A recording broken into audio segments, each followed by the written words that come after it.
31e journée de Betclic Elite, le basket pro français dans ton écran by la LNB, voici ton résumé. Dijon à la maison veut accrocher un succès pour valider officiellement son ticket pour les playoffs, mais pour ça il faudra battre l'élan béarnais qui veut résister à la pression de la descente. Après Enzo Charvin, c'est Vitalis Chikoko qui produit, le Zimbabwéen qui reste sur 3 matchs de suite à 21 points, il en inscrira cette fois 19.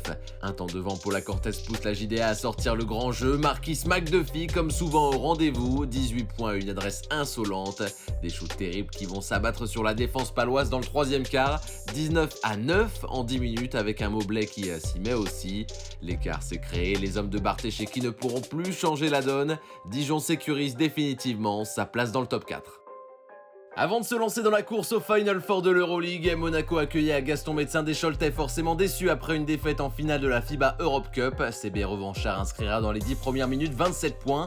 Bogdan Blizniuk, moins en vue ces derniers temps, se montre ici 21-29, plus 8 pour le club des Mauges. Sauf que Monaco, comme souvent, accélère petit à petit. Ça commence au retour des vestiaires avec un Mathieu Strazel qui a les clés du camion. Le meneur français jouera à 33 minutes et se montrera actif. Belle passe aveugle, 5 dans la partie et 14 unités inscrites. En défense, c'est l'ancien de Cholet, Yohan Makoundou qui se montre. Formé à l'Académie Gauthier, il dit non à James Thompson, l'international français qui s'offrira 2 highlights de suite en 2 minutes. Lancé pleine balle ici vers le cercle pour un dunk sauvage à deux mains. À l'arrivée, la victoire est nette pour la Roca Team qui finira à 94 après ce tir juste avant le buzzer final de Blossom Game. Cholet est désormais 6ème. Avec la défaite de l'élan béarnais, Nancy devait s'imposer pour s'éloigner de la zone rouge, mais c'est le triple champion de France qui est en ville. Pas simple donc, d'autant que l'Asvel apparaît concentré dans l'entame. Fall s'impose pour un 2+1. Pour autant, le SLUC reste serein et prend même pendant ce deuxième quart le contrôle. Khalid Boukichou, l'intérieur belge qui signe son meilleur match, 13 points en 20 minutes à 100% au tir. En deuxième mi-temps, c'est très accroché avec un quart remporté de chaque côté. Les écarts justement n'évoluent pas tellement. Dibost est en rythme, 4 sur 8 à longue distance, 16 points pour lui, même total que David Lighty. Bien heureux ici sous le cercle pour prendre l'avantage. 80-81, les Nancéens n'abandonnent pas. Possession de héros d'Anthony Labanca qui la joue pour lui du début à la fin. 15 secondes, plus de Nancy qui va peut-être s'imposer, mais Nando De Colo a pris le ballon pour jouer la dernière attaque. Le vice-champion olympique place un dribble entre les jambes et dégaine pour un tir assassin.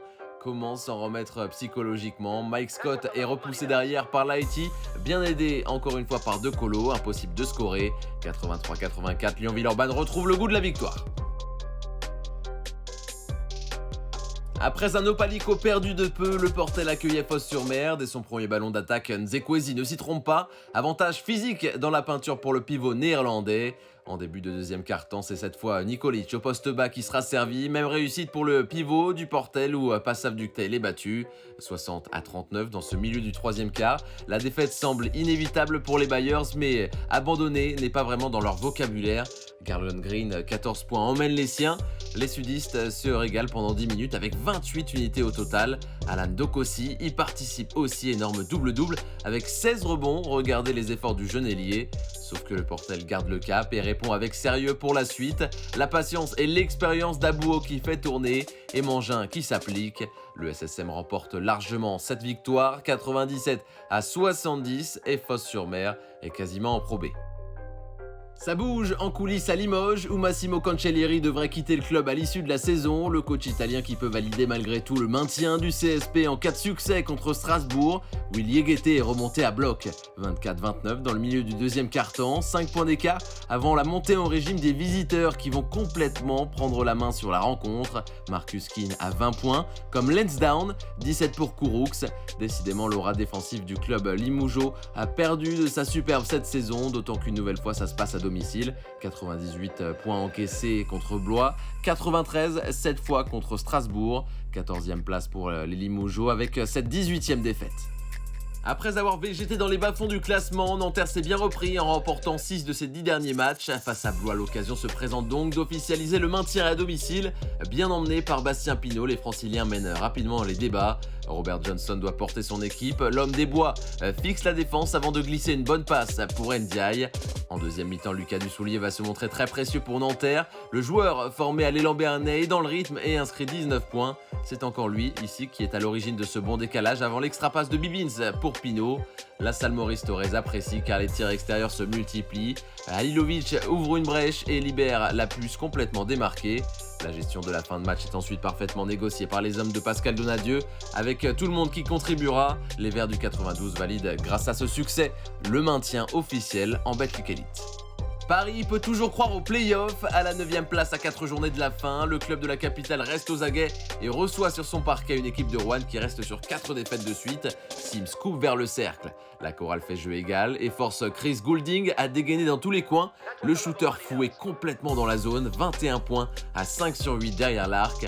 Il permet au Paris Basketball de prendre le large au score et de bien respirer à la mi-temps, ce qui a le don visiblement de bien énerver Ronald March, énorme Thomas au buzzer. En deuxième période, c'est Paris qui reste sur une orgie offensive, 94 points marqués et on est toujours dans le troisième quart. La formation de Jean-Denis Choulet prend l'eau. Tyrone Wallace s'occupera de terminer le travail sur ce drive solide. À l'arrivée, un total de 120 points marqués et une victoire pour toujours croire aux playoffs. À Equinox, ce match avait beaucoup d'importance pour Le Mans qui pouvait se rapprocher de la 6e place de Cholet. Après 3 bonnes premières minutes des visiteurs, la JL Bourg se met en mode réaction avec un Axel Julien très inspiré, caviar lobé et poster de Brima sur Carlton. Comment ne pas vous montrer de l'autre côté ce rush incroyable de Marcus Gomis. Le jeune homme se change en Formule 1 sur le parquet et grimpe au cercle au contact de Brima, coast to coast incroyable. Les choses sérieuses commencent au retour des vestiaires où les deux formations se répondent coup pour coup.